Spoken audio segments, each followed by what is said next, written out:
You know, the real estate market really picks up about this time every year. And right now, in the last week of March 2023, the spring buying and selling season is upon us here in sunny San Diego. We thought now is a great time to cover what we're experiencing both with our buyers and our sellers, and contrasting that with what the media and the headlines across the nation are saying, because right now we are really in the tale of two different markets.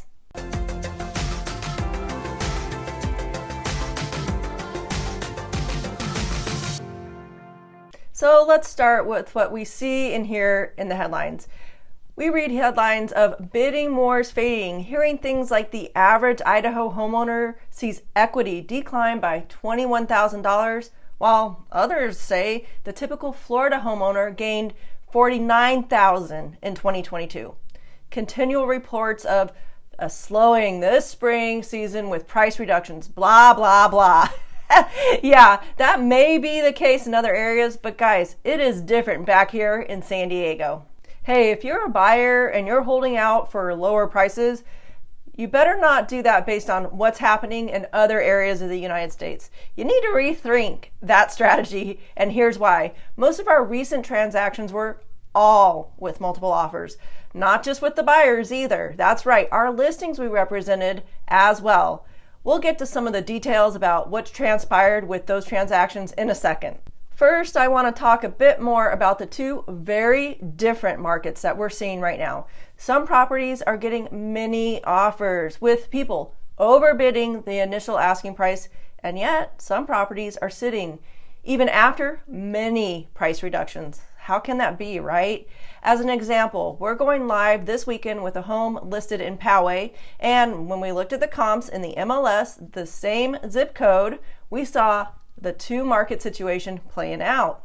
The reason is that some sellers are pricing their properties too high from the start, chasing pricing from last year or even 6 months ago, and they end up taking price reductions where other sellers are heeding the advice of their agents, pricing their property strategically, using comps based on what's pending and what's sold within the past 60 days. This tends to drive buyer traffic to a well-priced property, generating multiple offers for the seller to pick from, offers that allow the seller to select from the best price and the best terms possible. And in some parts of the county here, we're starting to see our inventory rise again. I guess it's kind of like San Diego's microclimates. Some areas tend to be hot and others are cooler. So we've learned to examine our micro markets for our clients when we're in different communities too, studying the market in each unique area to be sure that we get our clients the best price and terms. And we do that when we're representing either our buyers or our sellers. And we have some good news. Our experience has shown us that San Diego is usually the last to fall when we have the dips in the market and the first to rise, leading to expansions too, all due to the high demand for housing here. See, there will always be people who want to move to and can't afford to live here. Plus, we continue to be pretty lucky due to the need for tech workers here. Well, especially compared to cities like San Francisco or Austin, for example. Hey, if you've been watching our channel for a while, then you know. We tell you the need to know info based on our experience day in and day out helping our clients buy and sell property here in San Diego. And here's a quick rundown of a few of our latest transactions. These are first-hand cases of what's been taking place over the past few weeks. Sale number one. We represented our seller who we've been helping with other transactions through the years. Now, this time it was with the sale of his investment property, a duplex in Chula Vista in the South Bay part of San Diego. This property was in great shape, what we would refer to as a unicorn, head and shoulders unique and superior to the other duplexes on the market in the area. It closed last month at its list price of $1,095,000. Guys, our seller had 10 offers on this place, and several were over the list price. Now, the highest was $20,000 over list price. The offers that came in over list had silly terms attached, or we determined that the buyer's commitment level wasn't that high, not high enough to move forward with $1,100,000 property sale. Hey, when it comes to protecting a seller's best interest, we never accept an offer at face value. We always do some homework on the buyer's ability to get financing and their motivation level. The last thing we want is for our seller to get into a transaction with a buyer only to find out they didn't qualify. That can be for either the loan or the purchase price amount, or that they threw out a bunch of offers to see what would stick. A buyer's ability to get a loan on a contract and their motivation level are key to a successful closing. Recently, with rates ticking up, some of the buyers were priced out of what they qualified for when they first started with their transactions. Hey, it turned out the best offer for our client was at list price with terms that worked in his favor. Yep, a full price with a really large down payment and a strong motive. The buyer was under a time crunch due to coming out of a 1031 exchange. You know, they have 45 days to identify their up leg property once they close on their down leg property. Hey, in my experience, I have yet to see a buyer working with a 1031 exchange decide to pay Uncle Sam the 30% plus instead. Hey, that's 30% or more of their proceeds in capital gains tax. Of course, they prefer on closing on a new replacement property instead, allowing them to defer that tax, rolling it into a new transaction. Now, remember what I said, best price and terms for the seller. You'll see that trend continue over the next couple of transactions. Okay, sale number 2 was a raw land purchase up in Julian. We received an out-of-town buyer referral from an agent we've received referrals from before. Turns out her client felt more secure owning vacant land rather than placing his funds into the equity markets right now. And get this, he bought a lot sight unseen.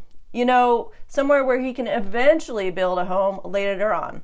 This property was a little less than an acre in an established neighborhood up in the mountains in Julian, and he paid cash, closing in 10 days. His offer beat out any other competing offers because the price and the terms were favorable to the seller. On to sale number 3. Our scientist client is buying her first place. You know, it's one of our favorite types of buyers, first-time buyers. She was well positioned to hit the market running. She had a fully underwritten and approved loan. This gave her the ability to close in only 14 days. That's because she worked with a direct lender. This made her able to beat out other offers, 4 of them, including a cash buyer. She's now in escrow on a super clean, move-in ready condo in Mission Valley.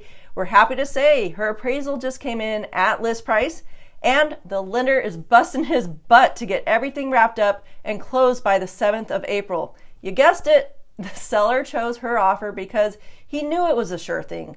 Quick close with favorable price and terms for the seller. And our last sale is one you're really going to want to pay attention to. Since there is such a lack of inventory, especially in the lower price markets, we wrote a backup offer for a traveling nurse on St. Patrick's Day. It was on one that was in escrow, or what we call in the business a pending property listing up in Lakeside. You heard that right. With our current market conditions, we are not just searching the active listings for our clients right now, we are pursuing pending and coming soon listings too. Now at first, our first-time buyer was really bummed he didn't write his offer sooner, but we reassured him that the latest stat was that 40% of transactions are going back on the market right now.